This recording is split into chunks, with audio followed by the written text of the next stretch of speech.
لو أنزلنا هذا القرآن على جبل لرأيته خاشعا متصدعا من خشية الله.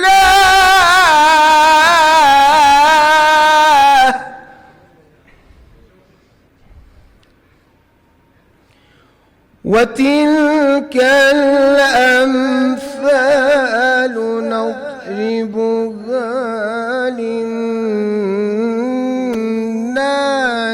لعلهم يتفكرون.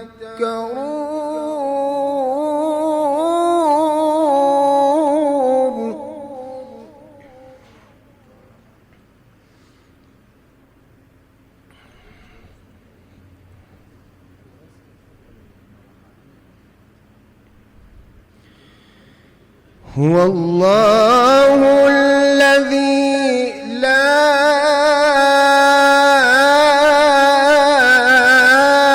إله إلا هو عالم الغيب والشهادة هو الرحمن الرحيم.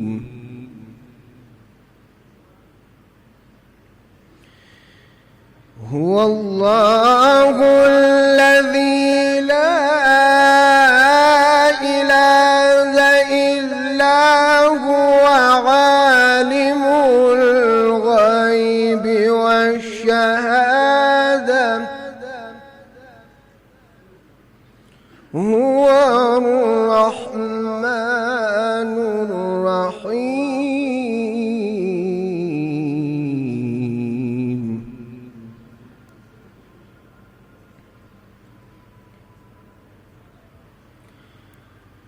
هو الرحمن الرحيم. هو الله الذي لا إله إلا هو الملك القدوس السلام المؤمن المهيمن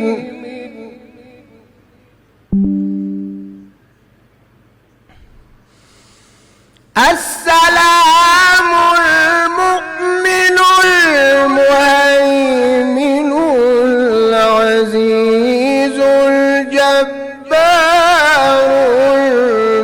المتكبر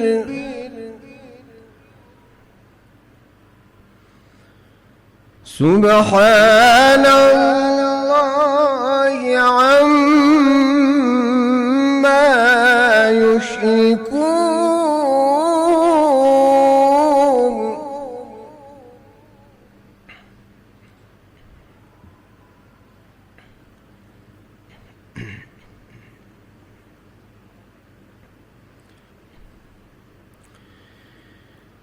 هو الله الذي لا إله إلا هو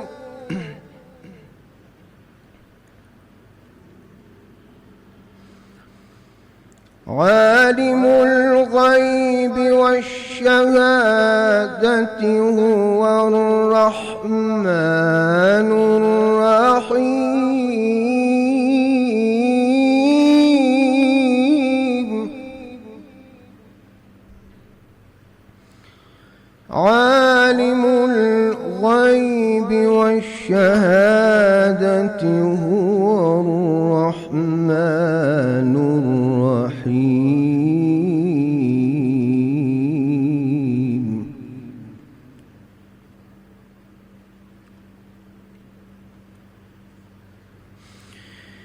هو الله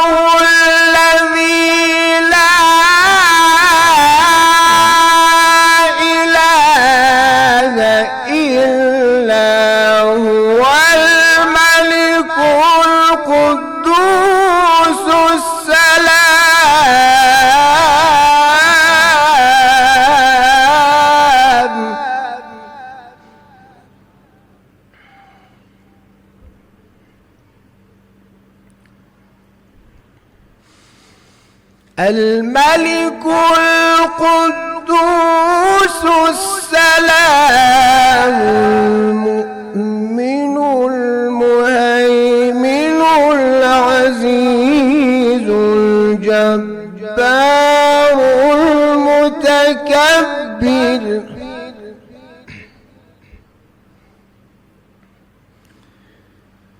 سبحان الله عما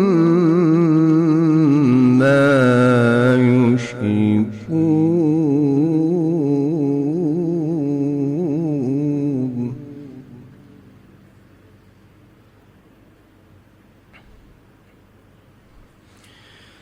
هو الله الخالق البارئ المصور له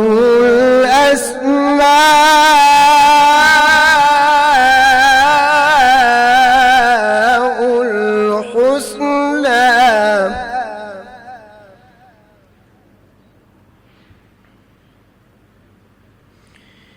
يسبح له ما في السماوات والأرض وهو العزيز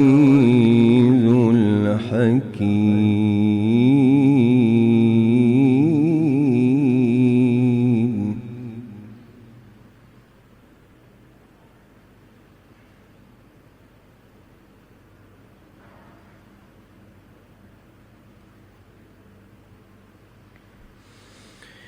هو الله الخالق البارئ المصور له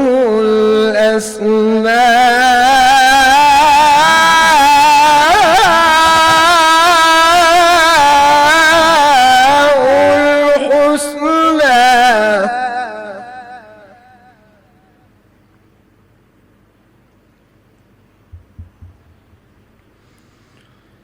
يسبح له ما في السماوات والأرض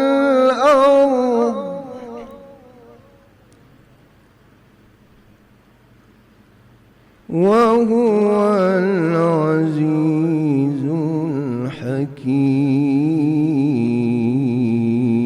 الحكيم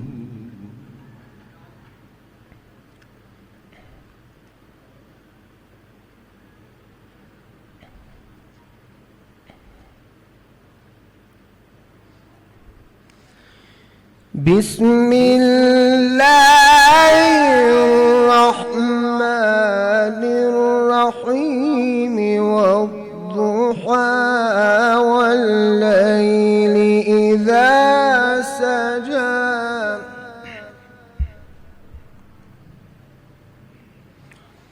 ما ودعك ربك وما قلى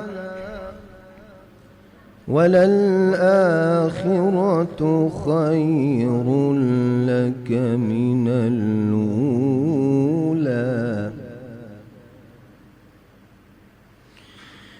والضحى والليل إذا سجى ما ودعك ربك وما قلى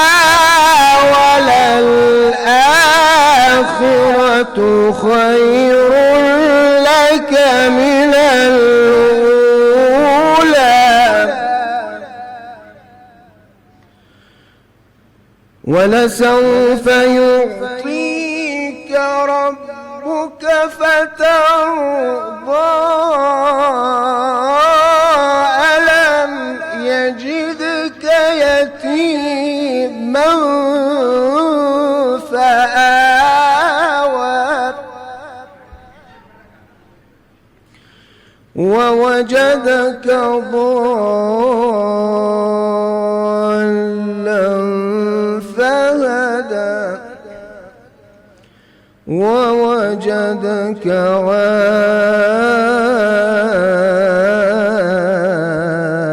عائلا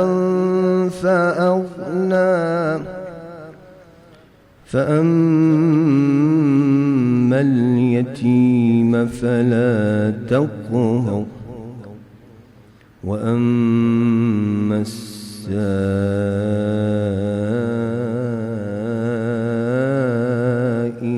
فلا تنهر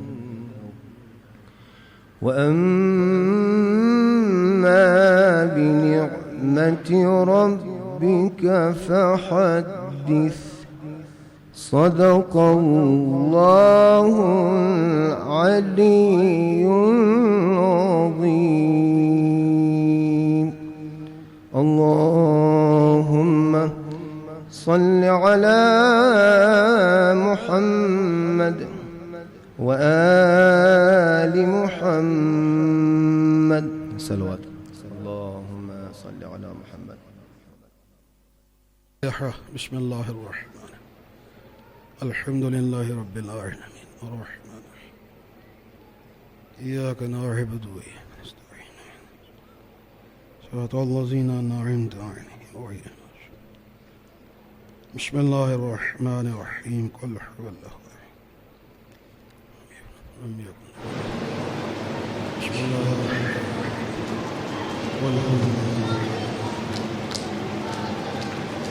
بسم الله الرحمن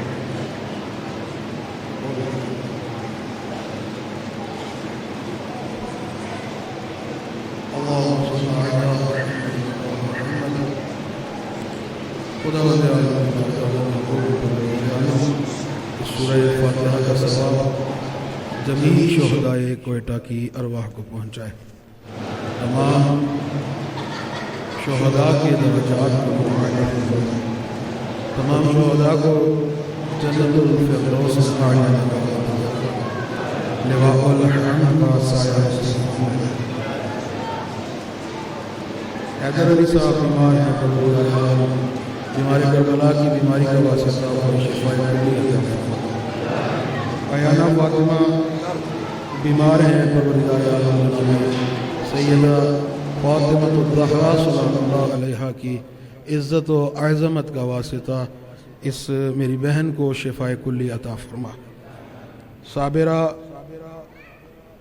اور عالیہ کے لیے اولاد کے لیے کہا گیا ہے جناب شہزادہ علی اصغر علیہ السلام کی شہادت کا واسطہ میری بہنوں کو اولاد نرینہ عطا فرما. شوکت اقبال صاحب بیمار ہیں، امام علی زین العابدین علیہ السلام کی بیماری کا واسطہ، مجلس اعزاء کا واسطہ، شہداء کربلا کا واسطہ شوکت صاحب کو شفاء کاملہ و عاجلہ عطا فرما. ظہیر علی صاحب کے لیے بھی صحت کے لیے دعا کی گئی ہے. کریم اللہ محمد اور آل محمد کی عزت و عظمت کا واسطہ ظہیر صاحب کو شفاء کلی عطا فرما. قاسم علی صاحب جو اس دنیا سے رخصت کر گئے ہیں، کریم اللہ محمد و اہل بیت محمد علیہ السلام کی عزت و عظمت کا واسطہ قاسم صاحب کے درجات کو بلند فرما. انہیں جنت الفردوس میں اعلیٰ مقام عطا فرما. لواء الحمد کا سایہ نصیب فرما. حاضرین مجلس میں جتنے افراد موجود ہیں ان کے مرحومین و مرحومات کو اعلیٰ علیین میں جگہ عطا فرما. ان کی جو بھی حاجتیں ہیں کریم اللہ تو بہتر جانتا ہے. تمام کی حاجات شرعیہ کو قبول و منظور فرما. بالخصوص جن مومنین نے میرے ذمہ دعائیں لگائی ہیں ان تمام مومنین کی دعاؤں کو مستجاب فرما. برائے تعجیل حضرت حجت بلند تر صلوات.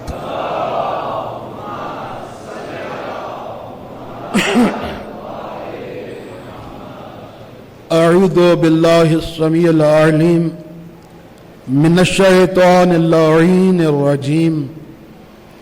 بسم اللہ الرحمن الرحیم. الحمد للہ الملک الحق المبین.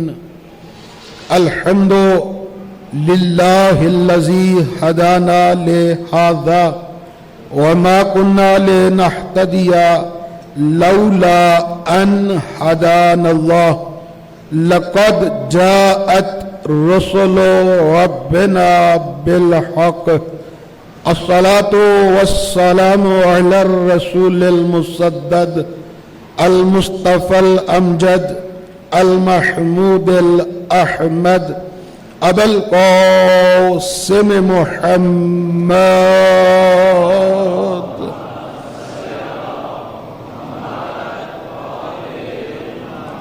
آلہ الطیبین الطاہرین المعصومین المظلومین المنتجبین المنتخبین المطہرین الذین اذہب اللہ عنہم الرجس وطہرہم تطہیرا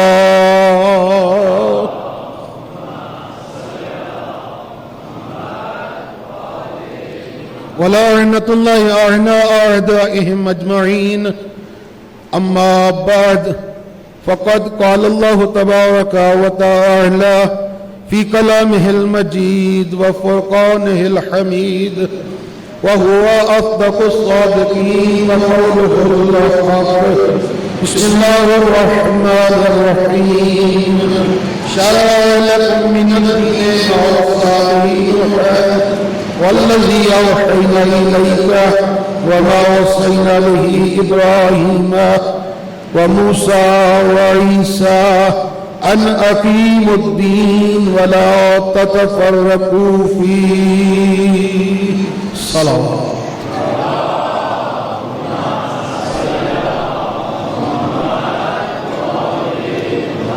نعرہ تکبیر نعرہ تکبیر نعرہ رسالت نعرہ رسالت نعرہ حیدری نعرہ حیدری حسینیت یزیدیت محمد و اہل بیت محمد کے دشمنوں پہ بلند آواز سے لعنت فرمائیے بآواز بلند صلوات پڑھ دیجیے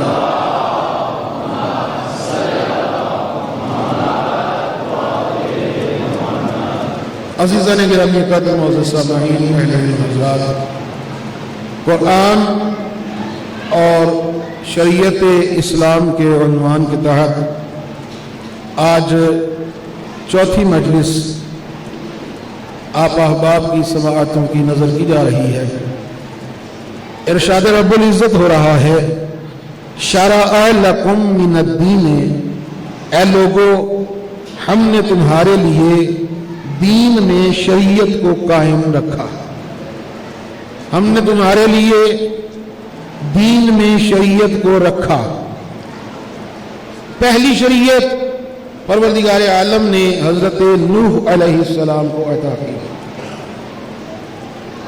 دوسری شریعت پروردگار عالم نے حضرت ابراہیم علیہ السلام کو عطا کی تیسری شریعت حضرت موسیٰ علیہ السلام کو عطا کی چوتھی شریعت اللہ نے حضرت عیسیٰ علیہ السلام کو عطا کی اور آخری شریعت جو قیامت تک باقی رہنی ہے قرآن کی صورت میں وہ پروردگار عالم نے خاتم النبیین حضرت محمد مصطفیٰ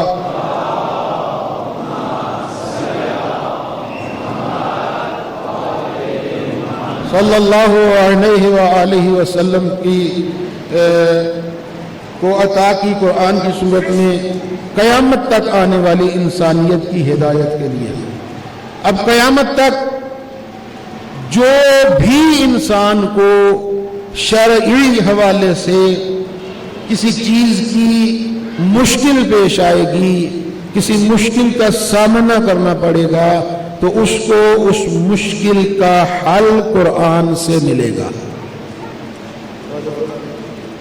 قرآن میں دو طرح کی آیات ہیں پورے قرآن میں کتنی قسم کی آیات ہیں دو طرح کی کچھ آیات کو کہتے ہیں آیات محکمات کچھ آیات کو کیا کہتے ہیں آیات محکمات کچھ آیات کو کہتے ہیں آیات متشابہات محکم کی تعریف یہ ہے محکم آیت اسے کہتے ہیں آیات محکمات انہیں کہتے ہیں کہ جن میں حکم واضح ہو توجہ فرما رہے ہیں جن میں حکم پروردگار کا واضح ہو متشابہ اسے کہتے ہیں کہ جس میں حکم واضح نہ ہو جس میں حکم واضح ہو مثال کے طور پہ اقیم الصلاۃ نماز قائم کرو. یعنی یہ آیت محکم ہے کہ نماز پڑھنے کا پروردگار نے حکم دیا. متشابہ کیا ہے؟ کتنی پڑھنی ہے، کب پڑھنی ہے، کہاں پڑھنی ہے، یہ قرآن میں نہیں ہے. توجہ فرما رہے ہیں، یہ قرآن میں نہیں ہے. کہیں آپ کو قرآن میں ملتا ہے کہ نماز فجر 2 رکعت پڑھنی ہے؟ رکعات ملتی ہیں آپ کو قرآن میں؟ نہیں نہ ملتی. تو یہ متشابہ حکم ہے. اس کے لیے پروردگار فرماتا ہے کہ تم ان کی طرف رغبت کرو، ان سے رابطہ کرو، ان سے سوال پوچھو کہ جن کو میں نے عالم کتاب بنایا ہے، جو راسخون فی العلم ہیں، ان سے رابطہ کرو. اور وہ کون ہیں؟ وہ رسول خدا حضرت خاتم النبیین محمد مصطفیٰ صلی اللہ علیہ وآلہ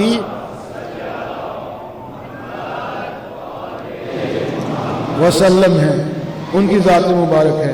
یعنی یہ چیز ہمیں حدیث میں ملے گی. رسول خدا کی زبان مبارک سے جو جملے ادا ہوں گے، جو تشریح آیات کی ہوگی، اسے متشابہ کی تشریح کہتے ہیں. یعنی وہ آیات کہ جن کا حکم واضح قرآن میں موجود نہیں ہے، اس کی تشریح کے لیے ہم رسول خدا کی طرف رجوع کریں گے، ان سے پوچھیں گے. اور الحمدللہ ثم الحمدللہ مذہب جعفریہ کا یہ امتیاز ہے کہ ہم نے جب بھی کچھ حاصل کیا ہے تو ہم نے در اہل بیت پر سر جھکایا ہے، غیروں کے دروازے پہ جانے کی ہمیں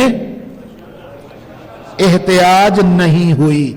اور اسی لیے ہمارے ہاں جو احادیث کا ذخیرہ ہے، اس میں دیکھیے کہ جب معصوم فرماتے ہیں تو اس میں پھر کوئی غیر معصوم نہیں آتا، بلکہ معصوم فرماتے ہیں کہ میں نے اپنے بابا سے سنا، انہوں نے اپنے بابا سے سنا، انہوں نے اپنے بابا سے سنا، انہوں نے امام حسین سے سنا، امام حسین نے امام حسن سے سنا، امام حسن نے امیر المومنین علی سے سنا، علی ابن ابی طالب نے رسول اللہ سے سنا، رسول اللہ نے جبرائیل سے سنا، جبرائیل نے اللہ سے حکم لیا. یہ ہے ہمارا سلسلہ. تو پروردگار عالم نے 5 شریعتیں عطا کی. آخری شریعت جناب رسول خدا کو عطا کی قرآن کی صورت میں، کہ جو قیامت تک ہماری ہدایت کے لیے کافی ہے. وَلَا رَتْبٍ وَلَا يَابِسٍ إِلَّا فِي كِتَابٍ مُبِينٍ. ہر خشک و تر کا ذکر قرآن مجید میں موجود ہے، لیکن وہ خشک و تر کا ذکر ڈائریکٹ ہمیں براہ راست نہیں مل سکتا. اس کے لیے ہمیں رجوع کرنا پڑے گا عالم قرآن کی طرف، وارث قرآن کی طرف. کیوں؟ اس لیے کہ رسول خدا جب دنیا سے رخصت ہو رہے تھے تو رسول خدا فرما کر گئے تھے انی تارکن فیکم الثقلین، میں تم میں 2 گراں قدر چیزیں چھوڑ کے جا رہا ہوں، 2 ہم وزن چیزیں چھوڑ کے جا رہا ہوں، 2 برابر کی چیزیں چھوڑ کے جا رہا ہوں. انی تارکن فیکم الثقلین کتاب اللہ و عطرتی اہل بیتی. ایک کتاب خدا، دوسرا میری عطرت اہل بیت. ما ان تمسکتم بہما لن تضلوا بعدی ابدا. پیغمبر فرماتے ہیں اگر تم نے ان دونوں کے ساتھ تمسک رکھا، ان دونوں کے دامن کو تھامے رکھا، تو پھر تم ہرگز گمراہ نہیں ہوگے حتی یارد علی الحوض، حتیٰ کہ تم میرے پاس حوض کوثر پر پہنچ جاؤ گے. یعنی پیغمبر نے ایک چیز نہیں چھوڑی، پیغمبر نے 2 چیزیں چھوڑی. بھئی دیکھیے، آپ بچے کو اسکول میں داخل کرواتے ہیں، اسکول میں داخل کروا دیتے ہیں، ایڈمیشن جب کرواتے ہیں تو کیوں کرواتے ہیں؟ کہ یہ بچہ پڑھے، تعلیم حاصل کرے. اب آپ نے استاد کے حوالے کر دیا، استاد نے لے کر کے بچے کو جا کر کلاس روم میں، جماعت میں، کمرہ میں لے جا کر بٹھا دیا، اس کے سامنے کتاب کھول دی، کہا بیٹا اسے پڑھو. توجہ نہیں فرما رہے آپ، اسے خود پڑھو. وہ بچہ کہے گا کہ استاد محترم اگر مجھے پڑھنا آتا ہوتا تو پھر میں آپ کے پاس کیوں آتا؟ توجہ چاہوں گا، اگر مجھے پڑھنا آتا تو پھر میرے والد آپ کے پاس کیوں لے کر آتے؟ میرے والد کا مجھے آپ کے پاس لے کر آنا اس بات کی دلیل ہے کہ میں جاہل ہوں، میں لا علم ہوں. علم حاصل کرنے کے لیے میرے والد نے مجھے آپ کے پاس چھوڑا ہے. میں نے زانو تلمذ آپ کے سامنے اس لیے طے کیے ہیں کہ میں لا علم ہوں، میرے پاس علم نہیں ہے. آپ مجھے علم دیں گے، آپ مجھے کتاب پڑھائیں گے، آپ میری تدریس کریں گے، آپ مجھے درس پڑھائیں گے. یعنی اگر آپ استاد ہو کر یا کوئی استاد بچے کے سامنے صرف کتاب کھول کر رکھ دے اور کہے اسے پڑھ لے، جیسا تجھے آتا ہے پڑھ لے. دیکھیے رسول نے کہا ہے کہ میں دو چیزیں چھوڑ کے جا رہا ہوں، ایک کتاب خدا، دوسرا اس کا وارث، اس کا عالم. یعنی کتاب خدا کو اگر تنہا رسول چھوڑ کر جاتے، اگر تنہا کتاب خدا کو چھوڑ کر جاتے تو پھر کسی کی سمجھ میں کچھ نہ آتا. ہاں ہم البتہ ہمیں کچھ لوگ ایسے ملے کہ جنہیں رسول کی زندگی میں رسول کے سامنے کہہ دیا تھا حسبنا کتاب اللہ، ہمیں اللہ کی کتاب کافی ہے، لیکن انہیں بھی مسئلہ پوچھنے کے لیے علی کے پاس آنا پڑا، اور جب مسئلہ حل ہو گیا تو کہنا پڑا لولا علی لہلک فلاں.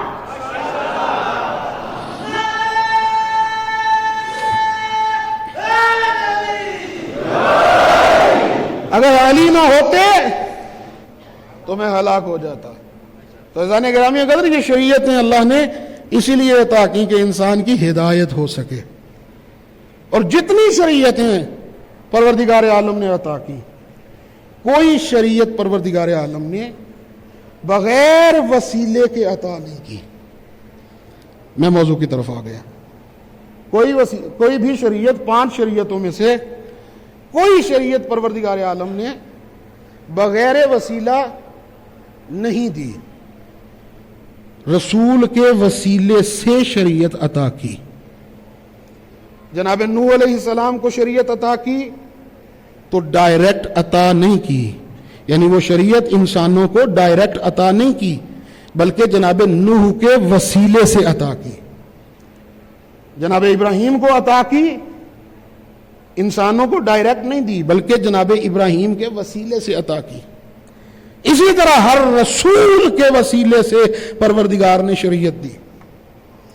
اگر درمیان میں وسیلے کو قبول نہ کیا جائے تو پھر نہ ہم عمل حاصل کر سکتے ہیں، نہ عقیدہ حاصل کر سکتے ہیں، نہ جنت حاصل کر سکتے ہیں، اور نہ ہی ہم شریعت حاصل کر سکتے ہیں جب تک درمیان میں وسیلہ نہ ہو. نبی آئے، لیکن نبی کی تعریف کیا ہے؟ جو خبر دے. رسول کی تعریف کیا ہے؟ جو پیغام پہنچائے. نبی آ کر، پہلی مجلس ان کے اذہان میں ہے، نبی آ کر اپنی امت سے شریعت پر عمل کرواتے رہے. توجہ فرما رہے ہیں؟ تھوڑی سی تمہید. نبی شریعت لے کر نہیں آئے، نبی بلکہ رسول کی شریعت پر عمل کرواتے رہے. تو وسیلے کی ضرورت ہمیں ہے. بغیر وسیلے کے ہم شریعت حاصل نہیں کر سکتے، جنت حاصل نہیں کر سکتے، عقیدہ حاصل نہیں کر سکتے، عمل حاصل نہیں کر سکتے. توجہ فرما رہے ہیں؟ کیوں؟ سوال کرنے کا حق ہے نا کہ کیوں ہم بغیر وسیلے کے کچھ بھی حاصل نہیں کر سکتے. آخری دوستوں کی بھی توجہ ہے میری طرف. سوال کرنے کا آپ کو حق ہے کہ مولانا یہ بتائیے کہ کیوں ہم بغیر وسیلے کے شریعت حاصل نہیں کر سکتے؟ ہمیں کامیابی نہیں مل سکتی، جنت نہیں مل سکتی، عقیدہ نہیں مل سکتا، عمل نہیں مل سکتا. دلیل یہ ہے کہ اگر ہم درمیان میں وسیلے کے قائل نہ ہوں، وسیلے کو تسلیم نہ کریں، تو اس کی وجہ یہ ہے کہ ڈائریکٹ ہم اللہ تک نہیں جا سکتے۔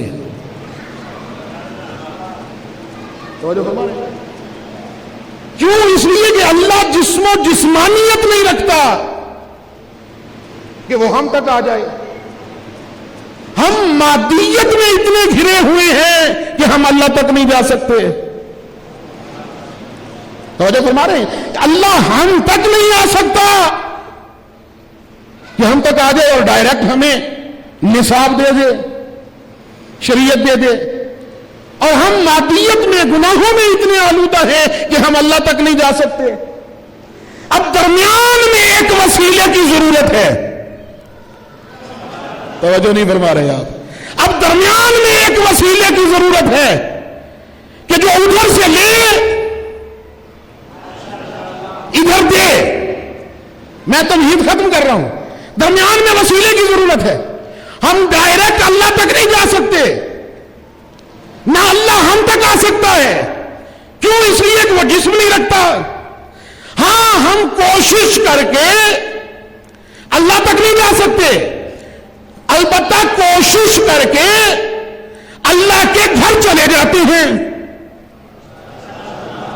دیکھیے، گھبرا کے نہ سنیے، مجھے محسوس ہوتا ہے کہ میں آپ کو سمجھا نہیں پا رہا۔ تھوڑا سا ہوں ہاں کریں گے تو مجھے معلوم ہوگا کہ میں آپ کو سمجھا پا رہا ہوں۔ اللہ ہم تک نہیں آ سکتا، ہم اللہ تک نہیں جا سکتے۔ ہاں، کوئی 10 لاکھ روپیہ، کیونکہ اب تو حج بھی مہنگا ہو گیا ہے، بلکہ مہنگا کیا، یہ عذاب الہی ہے کہ حج کو بند کر دیا گیا ہے۔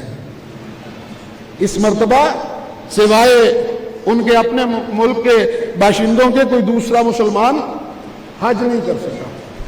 البتہ ہم کوشش کرتے ہیں تو 5-7 لاکھ روپیہ 10 لاکھ روپیہ لگا کے ہم بیت اللہ تک چلے جاتے ہیں۔ بیت اللہ تک گئے، توجہ، لیکن وہاں بھی ہمیں اللہ نہیں ملا۔ کچھ کہہ رہا ہوں۔ مجھے یہاں آنے سے پہلے بہت سو نے بتایا کہ قبلہ آپ جا تو رہے ہیں کوئٹہ میں، لیکن وہاں پہ جو ماحول ہے آپ کو انہیں بلانا پڑے گا، وہ بولتے نہیں ہیں۔ میں نے کہا میں نہیں بلاؤں گا، جس مولا کا میں فضائل پڑھوں گا وہ مولا بلائیں گے۔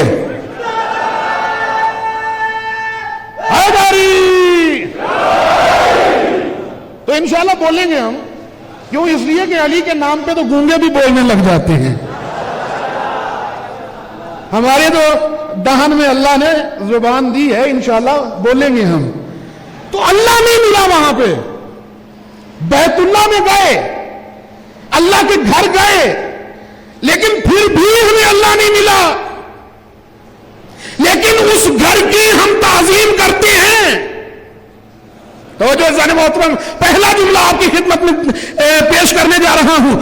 اللہ کے گھر میں چلے گئے، لیکن ہزاروں میل سفر کرنے کے بعد پھر بھی اللہ کے گھر میں اللہ نہیں ملا۔ بیت اللہ تھا، اللہ کا گھر تھا، لیکن اللہ نہیں ملا۔ لیکن پھر بھی ہر مسلمان الحمدللہ اس گھر کی تعظیم کرتا ہے۔ اب پوچھئے مسلمانوں سے کہ جب وہاں اللہ رہتا نہیں، وہاں اللہ سے ملاقات نہیں ہوئی، کہ کوئی اللہ سے سوال پوچھ لیتے، کوئی اللہ سے چیز لے لیتے؟ اللہ نہیں ملا، لیکن پھر اس گھر کی تعظیم تو ہر مسلمان کہے گا، چونکہ اس گھر کو نسبت ہے اللہ سے۔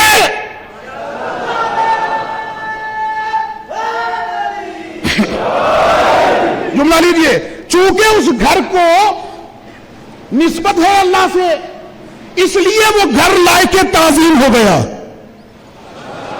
یعنی جس گھر کو نسبت ہو جائے اللہ سے،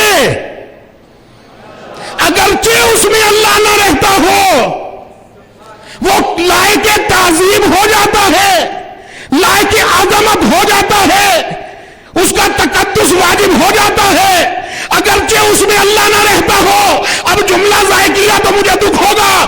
اس گھر کی تعظیم اس لیے واجب ہے کہ اس میں اللہ نہیں رہتا، لیکن اس کی نسبت اللہ سے ہے۔ تو اگر کسی گھر کی نسبت اللہ سے ہو جائے تو وہ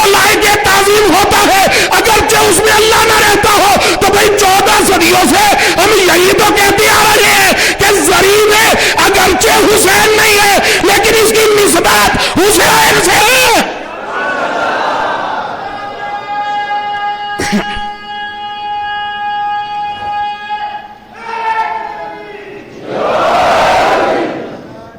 تو جو فرما رہے ہیں یہی تو ہم سمجھانے کی کوشش کر رہے ہیں کہ اگرچہ زری میں حسین نہیں ہے، بھئی آپ کے امام بارگاہ میں زری ابوالفضل العباس ہے، شبیہ زری ابوالفضل العباس ہے، اگرچہ اس میں عباس نہیں رہتے. سلامت رہیے. اگرچہ اس میں عباس نہیں رہتے لیکن یہ اللہ کے تعظیم ہے. کیوں؟ اس لیے کہ اس کی نسبت عباس کی طرف ہے.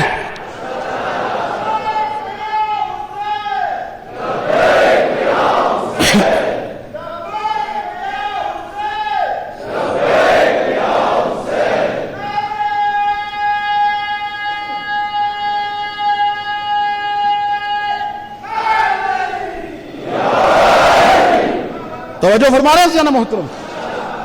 نہیں، اللہ نہیں رہتا اس گھر میں لیکن اس گھر کی تعظیم ہے. ہر مسلمان اس کی تعظیم کرتا ہے اور واجب ہے کرنی. کیوں؟ اس لیے کہ نسبت ہے اسے اللہ سے.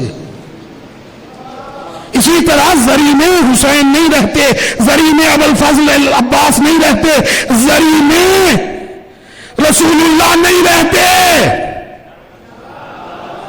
لیکن اس کو چومنا حرام نہیں ہے، بدعت نہیں ہے، اس کی تعظیم کرنا واجب ہے.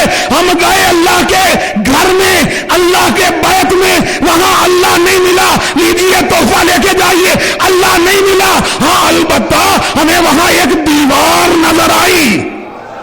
اے اے اے اے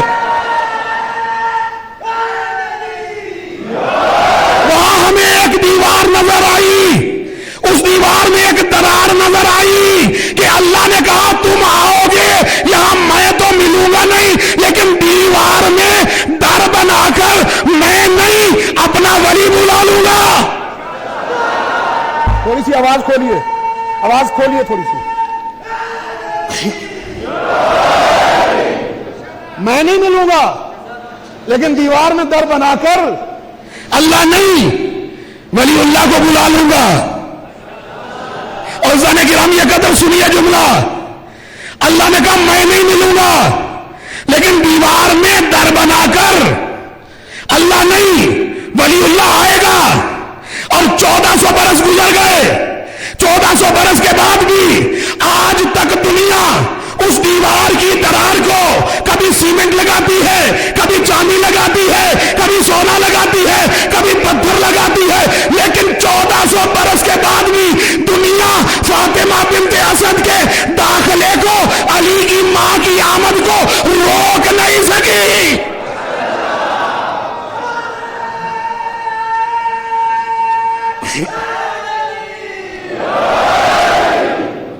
1400 برس ہو گئے، سلامت رہیے، سلامت رہیے. 1400 برس ہو گئے، دنیا کوششیں کر رہی ہے، سر مار رہی ہے. کبھی سیمنٹ لگایا جاتا ہے، کبھی چونا لگایا جاتا ہے، کبھی پتھر لگایا جاتا ہے، کبھی شیشہ لگایا جاتا ہے کہ ایک دفعہ علی کی آمد کے نشان کو مٹا دیا جائے، اس شگاف کو بند کر دیا جائے. لیکن 1400 برس ہو گئے، دنیا کوششیں کر رہی ہے لیکن علی کے آمد کے نشان کو دنیا مٹا نہیں سکی. اور ابھی تو تم آمد کے نشان کو مٹا رہے ہو. وہ وقت بھی آنے والا ہے جب اسی علی کا بیٹا اسی کعبہ کی چھت پہ آ کے اعلان کرے گا، دنیا والوں پہچانو اسی علی کا بیٹا ہوں جو اس کعبہ میں آیا تھا.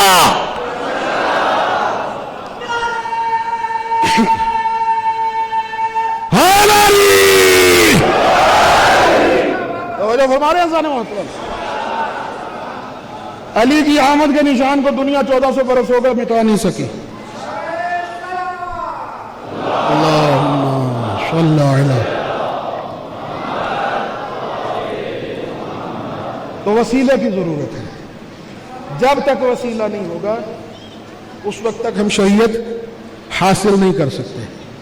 پروردگار عالم نے حدیث قدسی میں ارشاد فرمایا کنتو کنزن مخفیہ، میں ایک چھپا ہوا خزانہ تھا. وسیلہ، میں ایک چھپا ہوا خزانہ تھا. فاحببت ان اعرف، میں نے چاہا، پروردگار فرما رہا ہے میں نے چاہا کہ میری پہچان ہو جائے. فخلقت الخلق کی اعرف، تو میں نے اپنی پہچان کروانے کے لیے نور محمدی کو وجود دیا. وسیلہ نہیں ہے تو کچھ نہیں ہے، کامیابی نہیں ہے، جنت نہیں، شریعت نہیں، عقیدہ نہیں، عمل نہیں. اللہ کہہ رہا ہے کہ اگر میں ان کو نہ بناتا تو میرا بھی تعارف نہ ہوتا. یعنی اللہ بھی اگر اپنا تعارف کروانا چاہے تو 14 کو وسیلہ بناتا ہے. تمہیں موت آتی ہے، اللہ بھی اپنی پہچان کے لیے ان 14 کو وسیلہ بناتا ہے. پروردگار فرماتا میں ایک چھپا ہوا خزانہ تھا، کچھ نہ تھا، بس وہ تھا، صرف اللہ تھا. اسی لیے تو کہتے ہیں کہ یہ بھی سوال کرنا عبث ہے، کب سے تھا. بھائی جب کچھ نہ تھا، جب لفظ کچھ بھی نہ تھا اس وقت بھی اللہ تھا. جب کچھ نہ تھا اس وقت بھی تھا. جب کچھ نہ ہوگا تب بھی وہ ہوگا.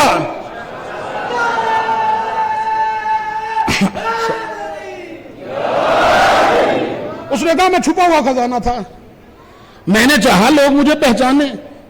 میں نے اپنا انٹروڈکشن کروانے کے لیے، خود کو انٹروڈیوس کروانے کے لیے میں نے نور محمد عربی کو خلق کیا. پوری توجہ زان محترم، میں نے اپنے حبیب کے نور کو خلق کیا. جب میں نے اپنے حبیب کے نور کو اپنے نور سے جدا کیا تو ایک آئینہ بن گیا، ایک مرر بن گیا، شیشہ. جب میں نے اپنے نور، تھوڑی سی دقیق ہے 2-4 منٹ کی گفتگو لیکن نتیجہ بڑا لطیف ہوگا. میں نے اپنے نور سے اپنے حبیب کے نور کو جدا کیا. جب جدا کر لیا تو میں نے دیکھا کہ ایک آئینے کی صورت اختیار کر گیا وہ نور. میں نے اس نور کو دیکھا، پھر خود کو دیکھا. لیکن تھوڑا سا میں کہہ رہا ہوں کہ تھوڑا سا گفتگو یہاں پہ دقیق ہو جائے گی. پروردگار فرما رہا ہے میں نے اپنے نور سے اپنے حبیب کے نور کو جدا کیا. تو جب میں نے جدا کر دیا تو میں نے دیکھا یہ تو بالکل مجھ جیسا، یہ تو بالکل مجھ جیسا. تو پروردگار فرماتا ہے کہ میں نے اس نور کو پھر 2 حصوں میں تقسیم کر دیا. میں نے اس نور کو 2 حصوں میں تقسیم کر دیا. دیکھیے بھائی میں مثال دیتا ہوں. مرر دیکھا ہے آپ نے، آئینہ جس میں اپنی صورت دیکھتے ہیں، شیشہ. اچھا دیکھیے، جن کے ذہنوں میں نہیں ہے وہ گھر جا کے دیکھیے گا. شیشہ جس میں ہم اپنی صورت دیکھتے ہیں، شکل دیکھتے ہیں، اپنے فیس کا مشاہدہ کرتے ہیں. اس آئینے کے پیچھے مٹی لگی ہوتی ہے. اس آئینے کے پیچھے مٹی لگی ہوتی ہے. وہ مٹی کیوں لگی ہوتی ہے؟ میری طرف توجہ. وہ مٹی کیوں لگی ہوتی ہے؟ اس لیے کہ آپ کی نظر آر پار نہ ہو. اس سے آسان میں نہیں سمجھا سکتا. وہ مٹی کے لگنے کا مطلب یہ ہے کہ آپ کو اپنا آپ دکھائی دے. اچھا اس آئینے کے پیچھے ساری مٹی کو نہ ہٹائیے، جا کر تجربہ کیجئے گا، تھوڑی سی کسی چیز سے اس کو صاف کیجئے گا. جہاں سے صاف ہوگا وہاں سے نظر نہیں آئے گا. یعنی اگر مٹی کو ہٹا دیا جائے یا مٹی کو نہ لگایا جائے تو نظر آر پار ہو جاتی ہے، کچھ دکھائی نہیں دیتا.